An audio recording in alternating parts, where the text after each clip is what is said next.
नमस्कार, good morning. कैसे हो आप सब? उम्मीद है आप सब बहुत अच्छे होंगे, स्वस्थ होंगे, मस्त होंगे और मैं भी बहुत अच्छी हूँ। और आप सबका मेरे चैनल पे बहुत बहुत स्वागत है। और हमेशा की तरह आपके लिए फिर से लेकर हाजिर हूँ एक बहुत ही मोटिवेशनल और प्रेरणादायक कहानी, जिसका शीर्षक है कमजोरी ही शक्ति है। तो गाइस, कहानी सुनने से पहले वीडियो को ज़्यादा से ज़्यादा शेयर कर दीजिए और चैनल को सब्सक्राइब कर लीजिए। और अगर आप चैनल पे नए हैं तो घंटी के बेल आइकन को दबा करके ऑल पे क्लिक कर लीजिए, ताकि अपलोड होने वाले वीडियो का नोटिफिकेशन आपके पास सबसे पहले पहुंच सके। तो चलिए सुनते हैं कहानी कमजोरी ही शक्ति है। साथियों, एक समय की बात है, एक बार एक बच्चा अपने गुरु के सामने खड़ा था और गुरु बहुत ही पारखी नज़र से उस बच्चे का परीक्षण कर रहा था। और बच्चा कम से कम 9-10 साल का था, उसके एक हाथ नहीं था। तो गुरु ने जब उस बच्चे से पूछा कि तुम्हें क्या चाहिए, तुम किस लिए यहाँ आए हो, क्यों खड़े हो, तो उस बच्चे ने कहा कि गुरुजी, मुझे आपसे कुश्ती लड़नी है।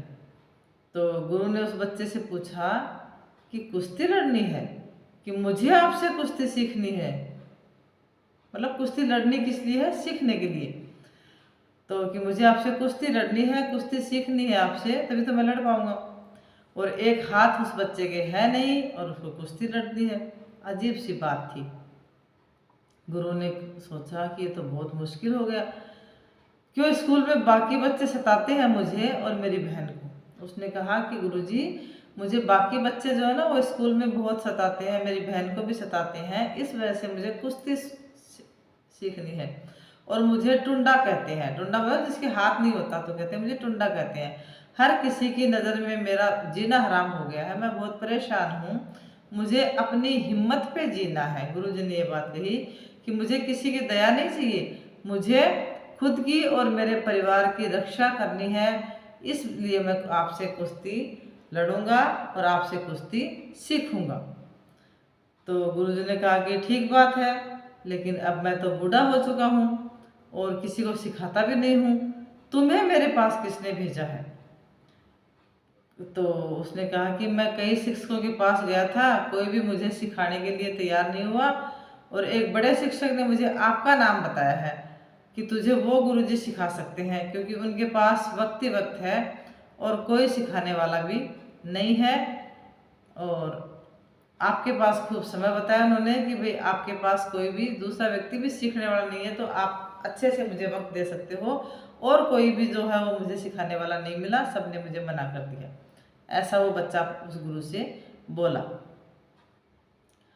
वो गुरूर से भरा सवाल जवाब किसने दिया होगा, ये उस्ताद समझ गए कि भाई, वो गुरुदेव समझ गए कि भाई ऐसी बात किसने कही होगी कि भाई इसके पास समय है, वही तुम्हें समय दे सकता है। वो बात वो गुरुजी समझ गए। ऐसे अहंकारी लोगों की वजह से ही खल प्रवृत्ति के लोग इस खेल में आए हैं। ये उस्ताद ये बात जानते थे कि ठीक है, तुम सुबह जल्दी ही अखाड़े में पहुंच जाना, लेकिन बेटा मुझसे सीखना इतना आसान नहीं है, ये मैं पहले बोल देता हूँ। गुरु ने ये बात कही कि तुम सुबह जल्दी अखाड़े में आ जाना, लेकिन मेरे से तुम सीख जाओगे, ये भी इतना आसान नहीं है, ये भी एक मुश्किल काम है। कुश्ती एक जानलेवा खेल है, इसका इस्तेमाल अपने रक्षा के लिए करना। मैं जो सिखाऊंगा उस पर पूरा भरोसा रखना। और इस खेल का नशा जिस आदमी को चढ़ जाता है, तो मैं एक बात बता देता हूँ, सिर को ठंडा रखना, समझे मेरी बात? यानी गुस्सा नहीं करना है बिल्कुल भी। जी उस्ताद, समझ गया। बच्चे ने हाँ हिलाई और हाँ में सिर हिलाया और कहा, जी गुरुजी, मैं आपकी हर बात का पालन करूँगा, मुझे आप अपना शिष्य बना लीजिए। मन की मुराद पूरी हो जाने के बाद आंसू उस बच्चे की आंखों से छलक गए। बच्चे की आंखों से आंसू निकल चुके कि भाई आज तो मैं जो चाहता था वो मेरा काम होने वाला है। उसने गुरु के पांव छुए और आशीर्वाद लिया। अपने ही एक चेले को सिखाना उस्ताद ने शुरू किया।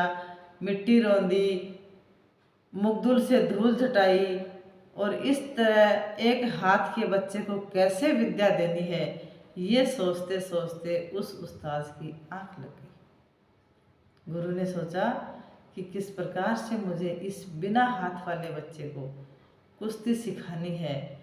ऐसी मन में मंथन करते हुए गुरुजी की आंखें लग गई। एक ही दांव में उस्ताद ने उसको सिखा दिया और रोज़ उसकी ही तालीम बच्चों से करवाते रहे। 6 महीने तक रोज़ बस एक ही दांव था। 6 महीने तक उस बच्चे को गुरु ने एक ही दांव सिखाया। एक दिन चेले ने उस्ताद के जन्मदिन पर पांव दबाते हुए धीरे से बात हो छेड़ा, गुरुजी 6 महीने बीत गए, इस दांव की बारीकियां तो मैं अच्छे से सीख गया हूँ, कुछ नए दांव पे सिखाइए ना।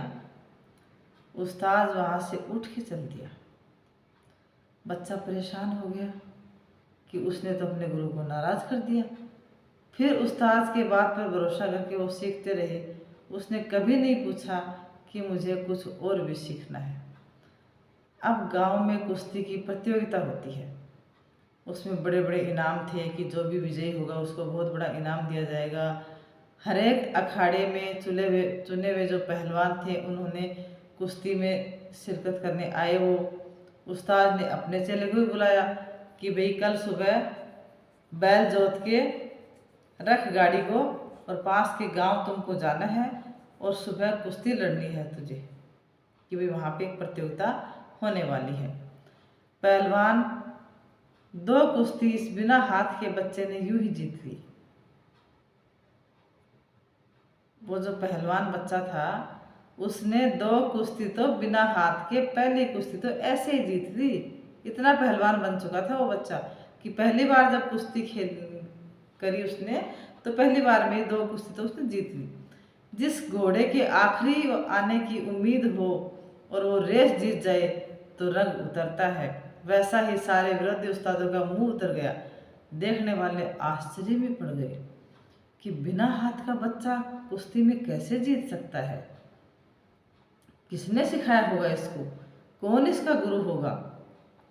अब तीसरी कुश्ती के सामने वाला खिलाड़ी नौ सिखुआ नहीं था, पुराना जाबाज था। मतलब नया सीखने वाला नहीं था वो, नया खिलाड़ी नहीं, बहुत पुराना खिलाड़ी था वो। पर अपने साफ सुथरे हथकंडों और दांव को सही तोड़ देने से बच्चा ये कुश्ती भी जीत गया, बिना हाथ वाला बच्चा। इस पर बच्चे का आत्मविश्वास और बढ़ गया कि मैंने एक पुराने खिलाड़ी को, जो जाबाज खिलाड़ी है, कुश्ती में पहलवान है, उसको हरा दिया। पूरा मैदान अब उस बच्चे के साथ हो गया कि मैं भी जीत सकता हूँ। ये भावना उसे मजबूत बना रही थी। यानी जो उसकी कमजोरी थी हाथ नहीं होने वाली, उस कमजोरी को उसने दूर करने की कोशिश करी। देखते ही देखते वो बच्चा अंतिम बाजी तक पहुंच गया।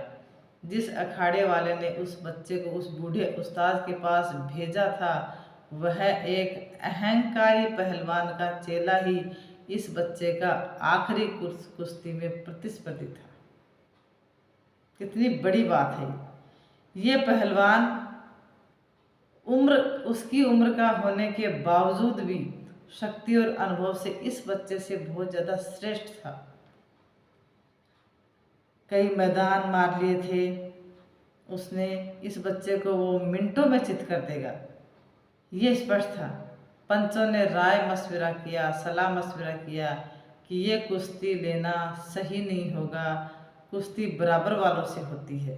यानी वो जो लड़का था ना, जो उसका अंतिम प्रतिस्पर्धी था, वो उसके लायक नहीं था। कई लोगों ने सलाह मशविरा किया कि भाई ऐसी कुश्ती नहीं होनी चाहिए, कुश्ती तो बराबर वालों में होती है। ये कुश्ती मानवता और समानता के अनुसार इसको रद्द किया जाता है। इनाम दोनों में बराबरी से बांटा जाएगा। पंचों ने अपनी ये मंतव्य व्यक्त किया कि भाई दोनों में बराबर बराबर इनाम बांटा जाएगा। मैं इस कल के छोरे की कई ज़्यादा अनुभवी हूँ और ताकतवर भी हूँ, मैं ही ये कुश्ती जीतूंगा। उस पहलवान ने कहा, ये तो कल का छोरा है, ये क्या जीतेगा, मैं अनुभवी हूँ, मैं जीतूंगा कुश्ती, ये कुश्ती मैं ही जीतूंगा। ये बात 16 आने सही है, ऐसा उस पहलवान ने कहा। तो इस कुश्ती का विजेता मुझे बनाया जाए। ये उसका अहंकार बोल रहा था, उस प्रतिस्पर्धी का। मैं नया हूँ, उस लड़के ने कहा, बड़े भैया से अनुभव में मैं छोटा हूँ। मेरे उस्ताद ने मुझे ईमानदारी से खेलना सिखाया है। बिना खेल जीत जाना मेरे उस्ताद की तौहीन है। कि मैं ऐसे नहीं मानूंगा, मैं अनुभव में छोटा हूँ, अनुभव में कमज़ोर हूँ, लेकिन मेरे उस्ताद ने मुझे बहुत ईमानदारी से सिखाया है और मैं अगर बिना खेले ही इनको विजेता घोषित करवा दूँ तो ये मेरे उस्ताद की तौहीन होगी। उस बच्चे ने कहा, मुझे खेल कर मेरे हक का है उसे दीजिए, मुझे भीख नहीं चाहिए। उसने कहा, मुझे बराबर का इनाम नहीं चाहिए, भीख नहीं चाहिए, मेरा जो हक है वही मुझे चाहिए। उस बाके जवान की स्वाभिमान भरी बातों को सुनकर के जनता ने तालियों की बौछार कर दी। ऐसी बात सुनने को अच्छी पर नुकसानदेह होती है। पंच हतोत्साहित हो गए। पंचों ने कहा कि ऐसी बात तो नुकसानदायक है और हतोत्साहित हो गए। कुछ कम ज़्यादा हो गया तो पहले ही एक हाथ खो चुका है और अपना और कुछ नुकसान हो गया तो इस मूर्ख का समझता क्यों नहीं है।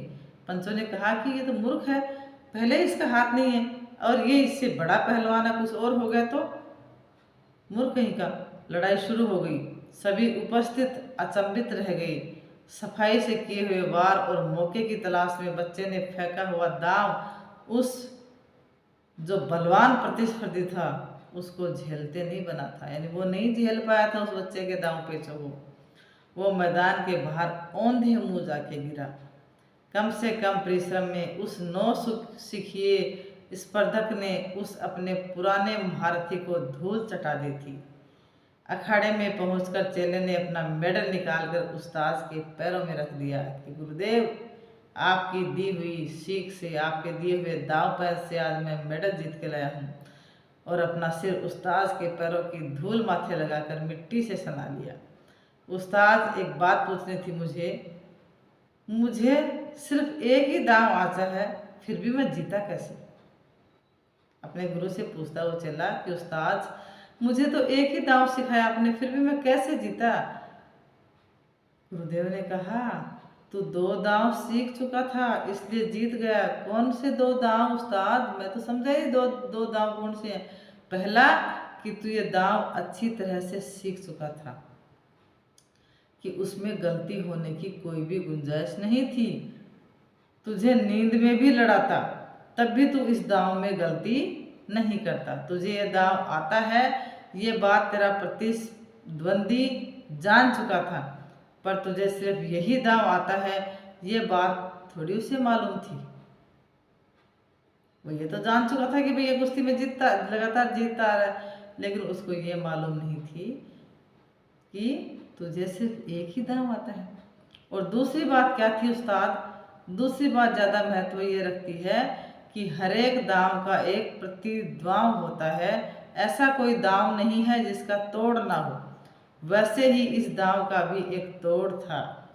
तो क्या मेरे प्रतिस्पर्धी को वो दांव मालूम नहीं होगा? वो उसे मालूम था, पर वो कुछ नहीं कर सका। जानते हो क्यों? क्योंकि उसे तोड़ में दांव देने वाला बायां हाथ पकड़ना पड़ता और बायां हाथ तुम्हारे है नहीं। अब आपके समझ में आ गया होगा कि एक बिना हाथ का साधारण लड़का विजेता कैसे बना। तो दोस्तों, थोड़ा सा वीडियो लंबा हो गया है, कहानी थोड़ी लंबी थी।